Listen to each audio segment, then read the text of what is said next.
Hey everybody. Today for math, we are going to be talking about creating games and keeping score for those games. So I have made a game here on the floor. I'm going to show you how big it is. I had a really big piece of paper, so I was able to make a big game with kind of like a target on it. You could make your game in many different ways. You might have a box and maybe a grown-up could cut some holes in it for the game. If you have things like paper bags or other containers around the house, you might just want to use those. The other thing you're gonna need for the game, you could also set it up like this on the floor, tape a bunch of pieces of paper down to the floor, and put a score on each piece of paper. And the other thing you're gonna need for this game is something to throw. You might have a nice small stuffy around the house. I found these under my sink in my kitchen. They are pot scrubbers that have never been used, so they're nice and clean. They are a little bit bouncy though, and I made this also. This is a double bagged baggie full of rice. So I put rice in a baggie, and then I put that baggie in another baggie. That way I know if I am trying to aim it at a target, it's not gonna break open.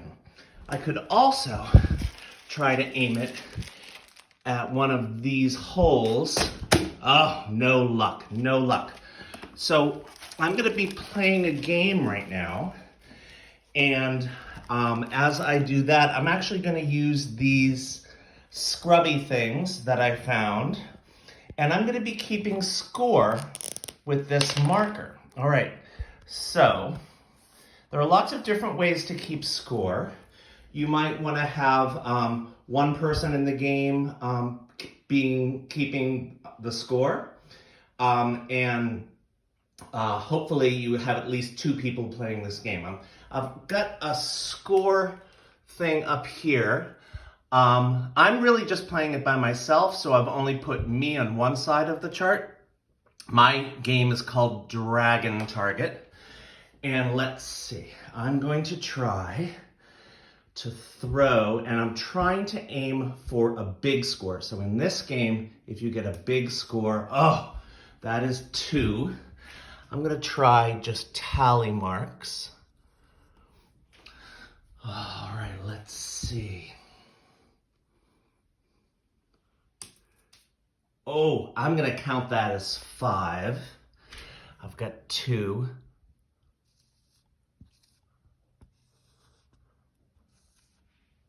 And I've added 5 more. Now I'm gonna throw my 2 blue pot scrubbers. Oh, no points at all for that one. I'm gonna count that as another 5.